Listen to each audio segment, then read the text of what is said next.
हमारा टॉपिक है अकबर की धार्मिक नीति। मुगलों के पूर्व तुर्क और अफगान शासकों ने लगभग 325 वर्ष तक भारत में धार्मिक असहिष्णुता की नीति को अपनाया था। उन्होंने शक्ति के आधार पर भारत में इस्लाम की श्रेष्ठता को स्थापित करने का प्रयास भी किया, परंतु उन्हें सफलता अर्जित नहीं हो पाई। बाबर और हुमायूं दोनों ही संघर्ष और सत्ता स्थापना की कठिनाइयों में फंसे रहे, अतः वे कोई व्यवस्थित एवं सुनियोजित धार्मिक नीति को लागू नहीं कर पाए। अकबर पहला शासक था जिसने एक योजनापूर्वक धार्मिक नीति का अवलंबन किया। जहांगीर और शाहजहां ने कुछ अपवादों को छोड़कर अकबर की नीति का ही अनुसरण किया, परंतु औरंगजेब ने अपने व्यक्तिगत विचारों से प्रेरित होकर एक बार फिर इस्लाम को श्रेष्ठता को भारत में स्थापित करने का प्रयास किया। उसकी धार्मिक सहिष्णुता को नीति उसकी असफलता और साम्राज्य के पतन का एक महत्वपूर्ण कारण बनी। यदि हम अकबर की धार्मिक नीति को देखें तो बाबर और हुमायूं को दिल्ली के सुल्तानों को धार्मिक नीति विरासत में मिली, अतः उन्होंने हिंदुओं के प्रति कोई सहिष्णुता नहीं दिखाई। बाबर, हुमायूं और शेरशाह ने दिल्ली के सुल्तानों की भांति हिंदू मंदिरों और मूर्तियों को ध्वस्त किया, हिंदुओं को बलपूर्वक मुसलमान बनाया, हिंदुओं से जजिया कर वसूल करना आदि जारी रखा। लेकिन अकबर जब गद्दी पर बैठा तब स्थिति यह थी कि धर्म विरोधी मुसलमान तक का दमन करना और उन्हें खोज कर निर्ममता से कत्ल कर देना साधारण बात थी। लेकिन अकबर ने अपने पूर्वजों की विरासत में मिली धार्मिक नीति में परिवर्तन कर दिया और उसने हिंदुओं के प्रति व्यवहार में लाई जाने वाली भेदभावपूर्ण नीति का अंत कर दिया और अपने साम्राज्य के हिंदू और मुसलमान निवासियों को समान नागरिकता प्रदान की। अकबर की यही नीति उसकी प्रशासकीय व्यवस्था का आधार बनी। जैसा कि डॉक्टर A.L. श्रीवास्तव लिखते हैं कि अकबर की इस्लाम के प्रति धारणा और गैर इस्लामी धर्मों तथा उनके अनुयायियों के प्रति उसका दृष्टिकोण ही अधूरी थी जिस पर उसके दरबार और सरकार के सभी कामकाज घूमते थे। अकबर में यह धार्मिक सहिष्णुता एकाएक नहीं आई थी, धीरे धीरे निरंतर धार्मिक सहिष्णुता का उसमें विकास हुआ था। धार्मिक सहिष्णुता का विकास यदि हम देखें अकबर में तो उसकी पारिवारिक पृष्ठभूमि विशेष रूप से सहायक सिद्ध हुई थी। यदि भी उसके पिता हुमायूं प्रबुद्ध सुन्नी मुसलमान तथापि राजनीतिक आवश्यकताओं के अनुसार शिया मत को स्वीकारा। उसकी माता हमीदा बानो बेगम फारस की शिया थी। अकबर का जन्म एक हिंदू सरदार के घर में हुआ था जहां उसे 1 महीने तक रहना पड़ा था। बाल्यावस्था से ही अकबर का संपर्क विभिन्न विचारों के व्यक्तियों से हुआ। उसका संरक्षक बैरम खां पक्का शिया था जिसमें सुन्नियों जैसी कट्टरता नहीं थी। अकबर को सुलह कुल का पाठ पढ़ाने वाला विद्वान अब्दुल लतीफ इतना उदार था कि फारस के शिया उसे सुन्नी समझते थे और भारत के सुन्नी उसे शिया। किशोरावस्था में ही अकबर शेखों, फकीरों और साधुओं से मिला करता था। शेख सलीम चिश्ती का वह परम भक्त था। सूफीवाद की उदारता से वह बड़ा प्रभावित था। सूफी विद्वान शेख मुबारक और उसके 2 प्रतिभाशाली पुत्रों अबुल फजल तथा फैजी ने भी उसकी उदार मनोवृत्ति को प्रोत्साहित किया। अकबर के समक्ष पिछला इतिहास भी था जिससे यह देखा जा सकता था कि सुल्तानों के शासनकाल में हिंदुओं का दमन करने में किसी को सफलता नहीं मिली, बल्कि इससे विद्रोह का जन्म हुआ जिन्होंने सुल्तानों के शासन को खोखला कर दिया। इतिहास ने यह सिद्ध कर दिया था कि हिंदुओं के प्रति उदार नीति अपनाए बिना और हिंदुओं तथा मुसलमानों के पारस्परिक सहयोग के बिना कोई साम्राज्य स्थायित्व ग्रहण नहीं कर सकता। उसके राज्यारोहण के समय मुस्लिम अमीरों द्वारा अपनाए गए विद्रोही रवैये से भी अकबर प्रभावित हुआ। इसके अतिरिक्त हिंदू राजकुमारियों से हुए उसके विवाह ने और दरबार के हिंदू अधिकारियों के संपर्क ने उन्हें हिंदू धर्म के निकट लाने का प्रयास किया। उस काल में चल रहे भक्ति आंदोलन से भी अकबर प्रभावित हुआ था। अकबर की धार्मिक सहिष्णुता की झलक 1562 ईस्वी के उस आदेश से मिलती है जिसके अंतर्गत युद्ध में हिंदुओं को बंदी बनाने और बाद में उसे मुसलमान बनाने वर्जित कर दिए गए। 1563 ईस्वी में उसने हिंदुओं से यात्रा कर तथा 1564 ईस्वी में जजिया कर वसूलना बंद कर दिया। यद्यपि इन बातों से उसकी धार्मिक सहिष्णुता की नीति का आभास मिलता है, तथापि वह अपने व्यक्तिगत जीवन में बहुत वर्षों तक निष्ठावान मुसलमान था। वह दिन में 5 बार नमाज पढ़ता था और प्रत्येक वर्ष अजमेर में मोइनुद्दीन चिश्ती की दरगाह की भक्तिभाव से यात्रा करता था। उसकी धार्मिक सहिष्णुता की नीति की स्पष्ट रूपरेखा हमें उसके शासनकाल के 20 वर्षों बाद दिखाई देती।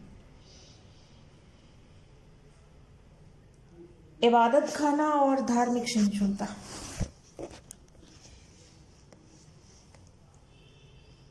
अकबर की जिज्ञासु प्रवृत्ति ने उसके मन में इस्लाम के तत्वों को समझने की लालसा उत्पन्न की। प्रारंभ में उसने इस्लाम के सिद्धांतों से परिचित होने के लिए शेख अब्दुल नबी और मखदूम मुल्क अब्दुल्ला जैसे विद्वानों का मार्गदर्शन ग्रहण किया, लेकिन ये विद्वान उसे संतुष्ट न कर सके और अकबर शिया विद्वानों की ओर झुका। लेकिन जब उससे भी संतोष नहीं मिला तो उसका झुकाव सूफी मत की ओर हुआ। धार्मिक विद्वानों से विचार विमर्श करने के लिए उसने 1575 ईस्वी में फतेहपुर सीकरी में एक इबादत खाने का निर्माण करवाया। प्रारंभ में इबादत खाना केवल इस्लाम के विद्वानों के लिए ही था। अकबर ने इन विद्वानों से कहा, मुल्लाओं, मेरा एकमात्र उद्देश्य सत्य को पहचानना और सच्चे धर्म के सिद्धांतों को खोज निकालना है तथा उन्हें उद्घाटित करना है। अतः इबादत खाने में इस्लाम के धर्माचार्यों, विद्वानों और लेमाओं से विस्तृत चर्चा हुई, लेकिन शीघ्र ही इन विद्वानों की असहनशीलता और छिछलापन सम्राट के सामने प्रकट हो गया। शिया और सुन्नी विद्वानों ने परस्पर व्यक्तिगत लांछन लगाने आरंभ कर दिए। इबादत खाने का वातावरण गाली गलौज तथा अनुशासनहीनता के कारण कटु हो उठा। विद्वानों ने इस अशिष्ट व्यवहार से अकबर का मन बहुत खिन्न हुआ और उलेमा के ऊपर से उसकी श्रद्धा हट गई।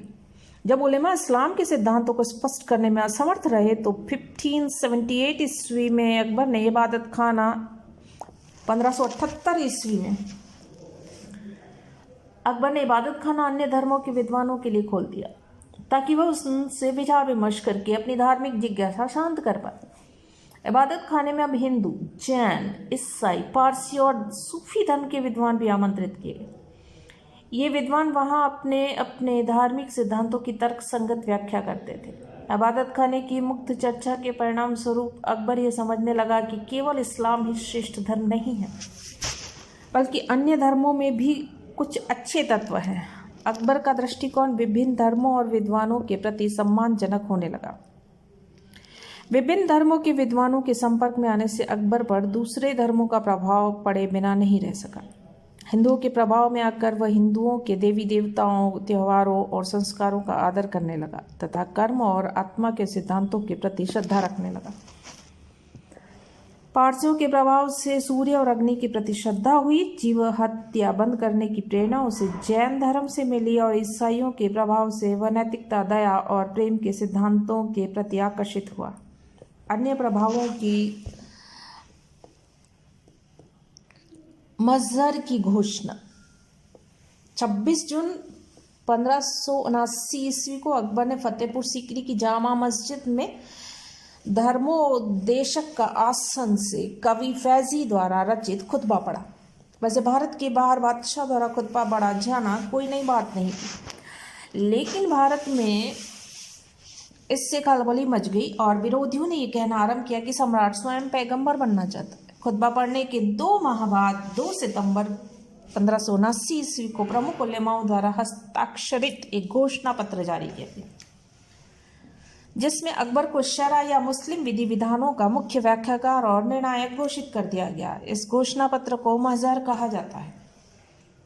अभी तक उलेमा का स्थान बहुत ऊंचा था और कभी कभी वह राजनीतिक शक्ति का अतिक्रमण भी कर जाते थे। इस बाधा को दूर करने के लिए महजर बहुत सहायक सिद्ध हुआ। अकबर द्वारा खुतबा पढ़े जाने और महजर की घोषणा से कट्टरपंथी उलेमा वर्ग में तथा अनुदारवादी मुसलमानों में खलबली मच गई।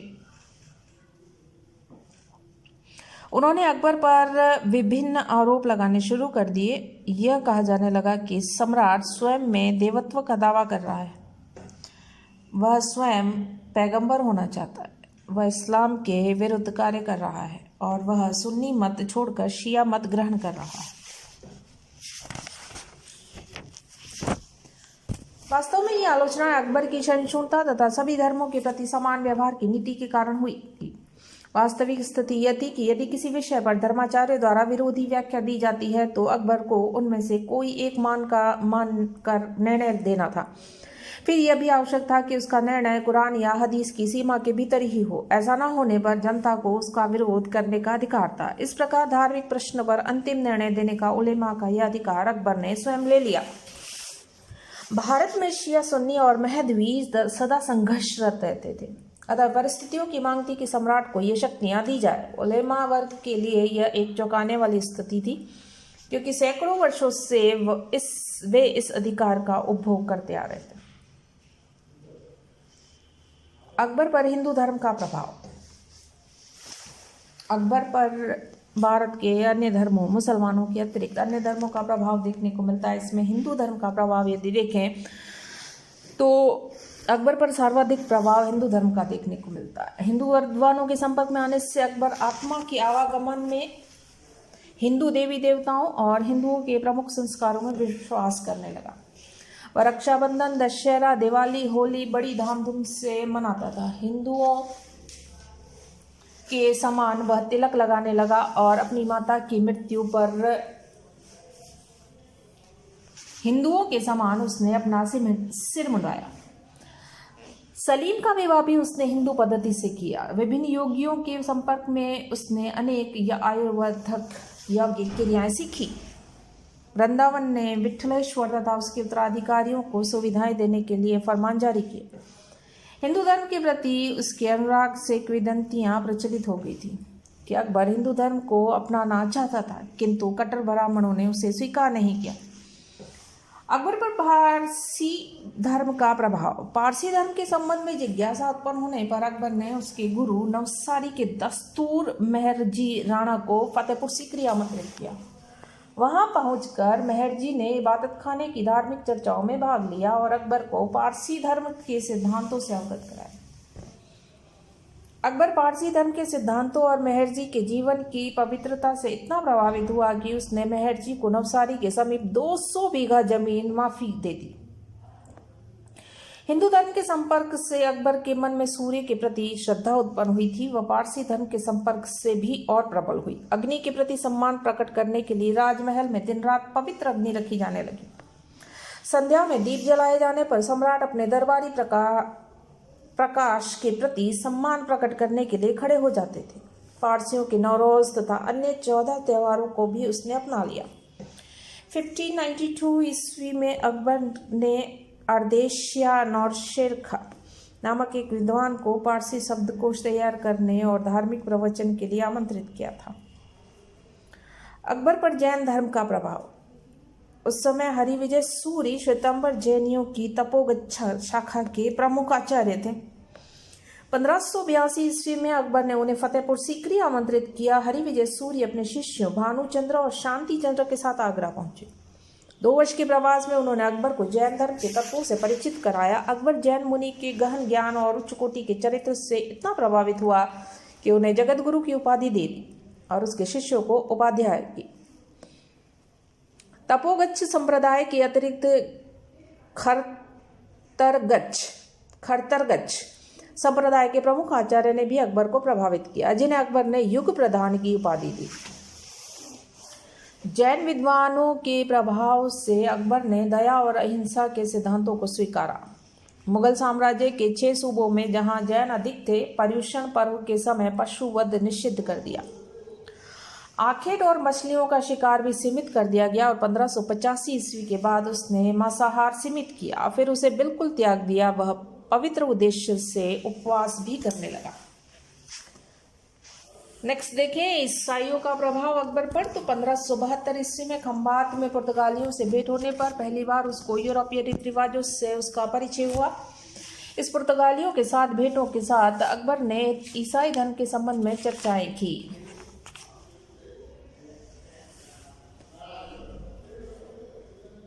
मार्च 1578 ईस्वी में उसने चटगांव के जूलियन फेरेरा नामक ईसाई विद्वांस को आमंत्रित किया, लेकिन जूलियन फेरेरा ने गोवा के ईसाई पादरियों को बुलाने की सलाह दी।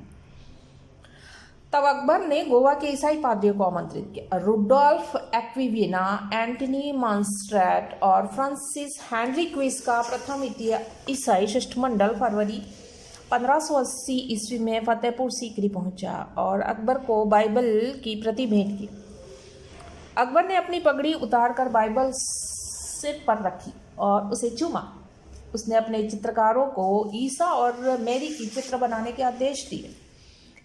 इबादत खाने में इन पादरियों ने अकबर को ईसाई धर्म के सिद्धांतों से अवगत कराया। उन्होंने कुरान के दोषों को बताते हुए बाइबल की श्रेष्ठता निरूपित की और ईसाई मसीहा को ईश्वर का पुत्र बताते हुए मोहम्मद साहब के लिए अशिष्ट शब्दों का प्रयोग किया, जिससे उलेमाओं में असंतोष फैला। उसने इन पादरियों को धर्म परिवर्तन कराने की छूट दी और अपने पुत्र मुराद को पुर्तगाली पढ़ाने के लिए मॉन्सरेट को नियुक्त किया।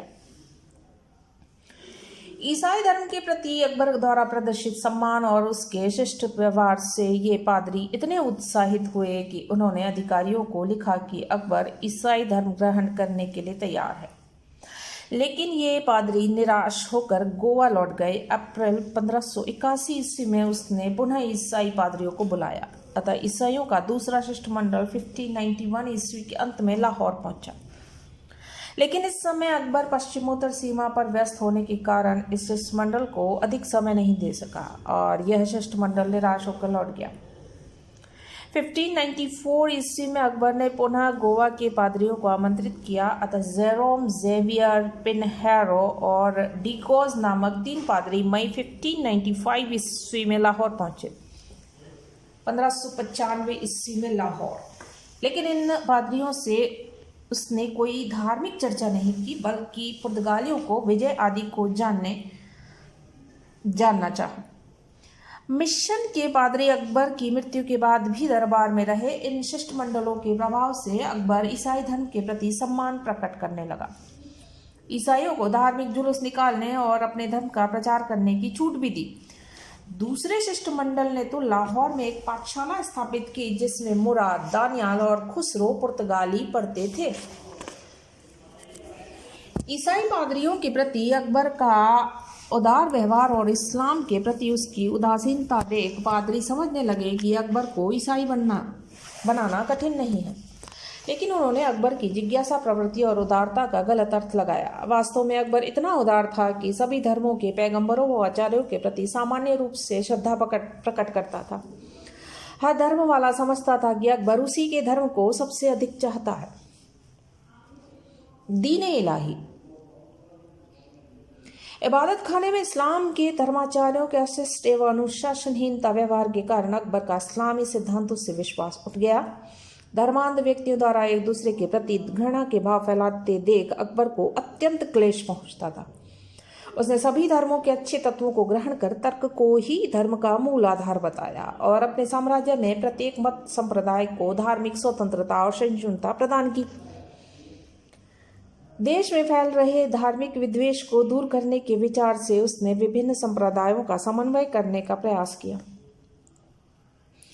अकबर धर्म की अपेक्षा राष्ट्रीय एकता को अधिक महत्व देता था। अतः सभी धर्मों के अच्छे तत्वों का समन्वय कर इसका नाम तबहीद ए इलाही रखा। यह एक सामाजिक धार्मिक भातृ संप्रदाय था, जिसका निर्माण विभिन्न जातियों को एक दूसरे के अधिक से अधिक निकट लाने के विचार से किया गया था। इसकी रचना सुलह कुल के सिद्धांत पर की गई थी। यह नया संप्रदाय ईश्वर की एकता में विश्वास रखता था। 1582 ईस्वी में काबुल अभियान से लौटने के बाद अकबर ने अपने प्रमुख दरबारियों और अधिकारियों की बैठक में दीन-ए इलाही की योजना प्रस्तुत की। उसने विभिन्न मत संप्रदाय के विद्वेष का जिक्र करते हुए उन्हें एकता में समन्वित करने का बल दिया। उसने यह भी कहा कि प्रत्येक संप्रदाय की अच्छाइयों को हमें ग्रहण करना चाहिए। आमेर के राजा भगवान दास को छोड़कर सभी दरबारियों व अधिकारियों ने सम्राट का योजना का समर्थन किया। दीन-ए इलाही की सदस्य ग्रहण करने के अलग नियम बनाए गए। अकबर स्वयं सदस्यों को दीन-ए इलाही की दीक्षित करता। जब कोई व्यक्ति उसका सदस्य बनना चाहता तो अबुल फजल, जो इस संप्रदाय का प्रधान पुरोहित था, उसका परिचय देता। वह व्यक्ति अपनी पगड़ी हाथ में लेकर सम्राट के चरणों में अपना सिर रख लेता। तब सम्राट उसे उठाकर उसकी पगड़ी उसके सर पर रख देता और उसे एक शस्त्र देता जिस पर हु तथा अल्लाह अकबर लिखा रहता था।